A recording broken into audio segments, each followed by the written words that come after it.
dunia, kepentingan bangsa, mereka ngalah. Nah, sekarang kita enggak. Pokoknya ya tentang berkuasa tanpa saing.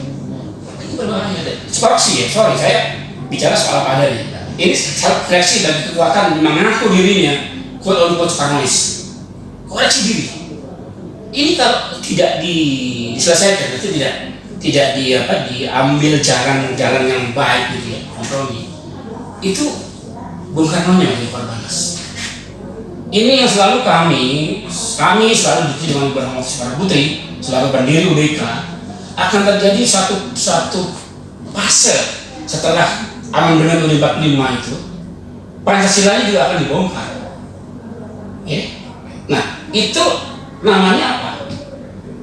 Soekarnoisme, ya, atau Soekarno to kill with Soekarno itself. Soekarno to kill with Soekarno itself. Artinya apa? Bung Karno dibunuh oleh orang-orang Bung Karno sendiri. Ya, apakah itu anak kandungnya atau pengikutnya? Ini terjadi hari ini. Ya, udahlah, itu kita lupakan aja soal RUHP, cabut aja itu. Yang penting itu DPR dengan kerja kembalikan itu konstitusi. Peninggalan para peninggalan itu yang terbaik bagi bangsa Indonesia. It's the best for our nation. Nggak ada yang lain. Nggak usah lihat kiri kanan. Lupakan itu paham-paham yang coba nawar-nawarkan diri di negara ini. Udahlah, forget it. Nggak sesuai. Ya, tadi kan Bapak mengatakan bahwa rancangan undang-undang haluan negeri Pancasila dilanjutkan saja, tapi masalahnya kan sekarang lagi ditunda. Apa kira-kira misalkan kalau ini tetap dilanjutkan, bagaimana? Tadi sekolah itu akan terbelah bangsa ini, karena pihak yang menolak itu jangan distigmatisasi hanya kelompok politik Islam, jangan. Ya, yang lain juga banyak yang menolak justru gitu loh. Kan aneh, ya toh? Kan aneh justru sekarang ini yang anti HIP itu kan dianggap dulu anti Pancasila, begitu kan? Sekarang mereka menjadi pendukung Pancasila, ya toh? Kan gitu, kan dibelah lagi persoalan.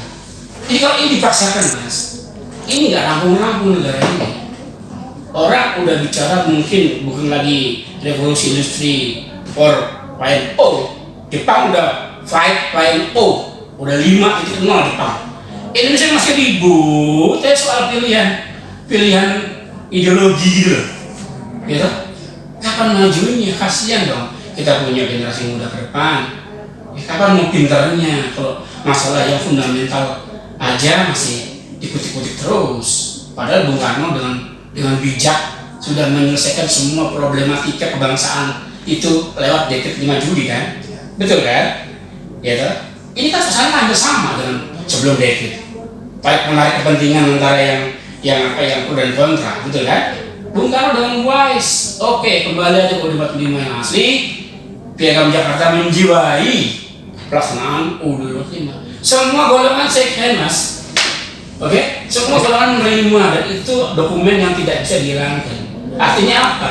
Undang-undang dasar yang berlaku setelah dekret 5 Juli itu undang-undang dasar yang dijiwai oleh Piagam Jakarta. Gak ada masalah kan? Kita happy aja. Sekarang ada bongkar lagi sih. Ada kekuatan yang ingin memaksakan munculnya 1 Juni 45, ya kan? Itu kan bagian dari sejarah, ya. Itu proses lah ya. Itu deklaratif iya, tapi konstitutif kan ada di Undang-Undang 45 itu clear. Jadi kalau itu diteruskan mas, ya itu percaya saya bangsa ini nggak rampung-rampung konfliknya dan makin meras. Jadi nanti lebih baik di stop saja. Di stop, nggak usah lagi di prolegnas, udah itu buang-buang waktu lah. Ini gagal paham. Loh, kok ada haluan ideologi Pancasila? Oh ideologi itu UUD 45 kok. Ya udah itu haluannya negara itu. Nah, Pak. Ya, oke.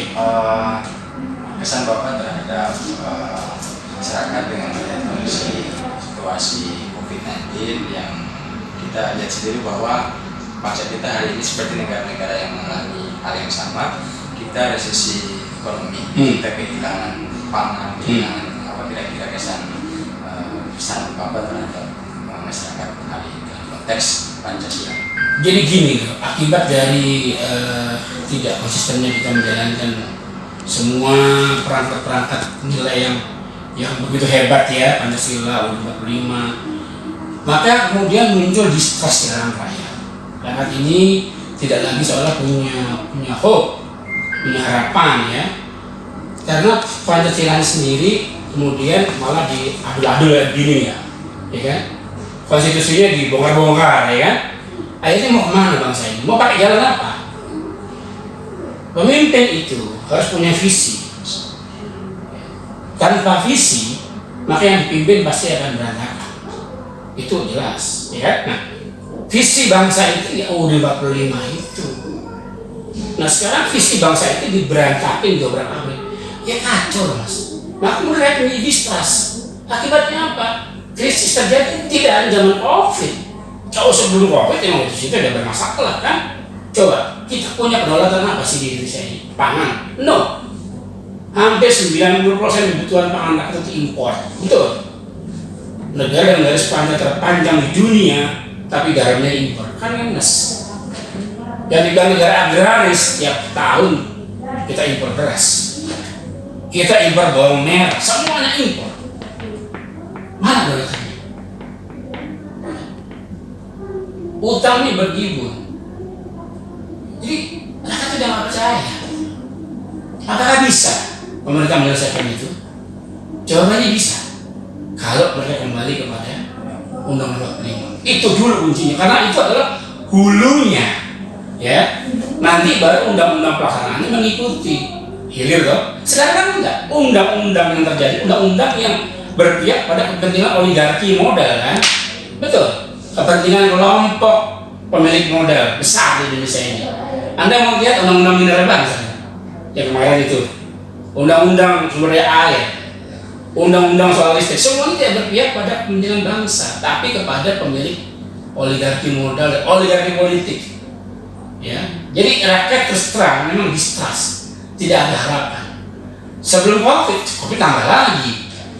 COVID tambah lagi karena akumulasinya, karena kita nggak punya kemampuan berdikari, nggak punya kemampuan kedaulatan, sehingga akibatnya ya makin terjerumus. Coba hari ini mungkin Anda lihat di media, PHK dari sektor industri sudah hampir 12 juta. Kaget berarti ngomong 12 juta PHK. Ini satu negara, Mas, nggak main-main gitu. Jadi berat tantangannya. Ke depan ada dua persoalan yang dihadapi masa ini. Pertama, krisis pangan. Stoknya menipis, Mas. Kita mau impor kemana? Semua negara lagi butuh kok. Karena udah kena COVID. Makanya pemerintah itu seolah itu reaktif, perset, tiba-tiba bikin ide tentang misalkan rice estate gitu kan, bikin lahan sawah di Kalimantan Tengah. Emang 2 bulan selesai itu nanam padi sampai panen padi. Kemudian tidak ekonomi krisis, gitu. Daya beli turun, produk nggak bisa dijual ke luar negeri, ya kan? Berat kan? Moneter juga begitu, nilai tukar rupiah jeblok. Dibikinlah kemudian apa yang sekarang dibikin Satgas Penanganan Ekonomi. Itu kan sifatnya kan ad hoc, cuma reaktif aja. Terus buat apa ada menteri-menteri yang bergerak di bidang perekonomian? Ada menteri keuangan, ada menteri industri, sana soal. Itu kan kelihatan tanpa vision, Mas. Ditambah lagi perilaku kita kadang-kadang itu menunjukkan egois, memang kita jadi pemimpin itu sak maunya sendiri. Ya, merasa berkuasa kan? Gitu loh. Merasa punya kapital, merasa punya dinasti politik, udah suka-suka. Jadi saya ingin kasih tantangan di penutup ya. Bangsa ini harus kembali lagi kepada jati dirinya, kembali kepada nilai Pancasila, kembali kepada nilai-nilai konstitusi UUD 45 yang asli. Yang ketiga, tambahannya ini, pemimpinnya harus memberi suri tauladan, ya, uswatun hasanah kalau dalam bahasa Islam itu, tauladan pemimpinnya. Kalau pemimpinnya nggak punya uswatun hasanah, berantakan semuanya, ambiar. Pemimpinnya tidak boleh mencela-mencela apapun levelnya dia, tidak boleh ngomongnya itu ngawur. Kata Bung Karno harus satunya kata dengan perbuatan. Ya, Gitu. Jangan banyak janji-janji yang kosong. Jadi pemimpin itu harus memberi contoh. Semua nabi-nabi besar dunia itu, dari mulai Nabi Adam sampai Nabi Muhammad SAW, itu seperti nasana memberi contoh. Ya, memberi contoh. Yang keempat sebagai terakhir, harus taat pada aturan. Ya, taat hukum. Jangan menjadi pelindung orang yang bermasalah. Mentang-mentang punya pangkat, koruptor dilindungi, betul kan? Diproteksi, dikasih kartu merah, nggak bisa begitu. Jadi yang terakhir, rakyat harus bahu membahu bersatu untuk menyelesaikan persoalan besar ini. Jangan putus harapan. Gitu. Percaya, selama kita masih yakin bahwa kita ini punya nilai yang lebih unggul dari bangsa lain, yaitu Pancasila, yang ada nilai ketuhanannya itu, insya Allah semua bisa selesai. Bung Karno mengatakan bahwa nilai ketuhanan itu kausa prima dari semua pasal-pasal. Artinya apa? Yang pertama dan yang paling utama adalah nilai ketuhanan. Kalau itunya beres, Mas, insya Allah sila 2, 3, 4, 5 itu otomatis akan berjalan dengan sendirinya. Ya. Tapi kalau kausa prima ketuhanannya itu kita nggak beres, jangan ngomong lah itu 2, 3, 4, 5 sifat sila itu. Karena ini kan sebetulnya kejawantaan dari hablum minallah, hablum minannas, kan? Betul kan? Jadi kalau minallahnya baik, insya Allah nas juga baik. Ya, saya ambil contoh penutup nih. Sebagai pemimpin, saya Muslim. Semua yang mau Muslim itu setiap hari, satu hari minimal 5 kali berjanji dan bersumpah pada Allah. Inna sholati wa nusuki wa mayaya wa mati lillahi rabbil alamin. Semua hidup, perjuangan, mati semata-mata hanya untuk Allah Subhanahu wa taala. Berarti apa? Perilaku kita ya ke situ. Jangan habis kita begitu kemudian lakukan nepotisme, lakukan korupsi, lakukan ya gitu loh, kolusi, ya itu aja. Mudah-mudahan dengan ini kita bisa menyelesaikan soal yang dari bangsa ini. Terima kasih, Mas. Selamat siang.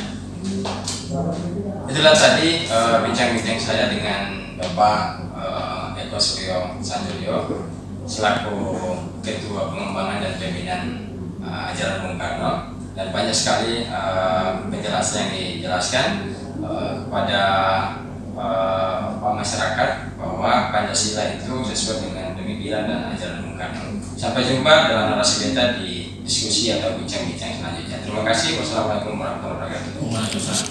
Cep.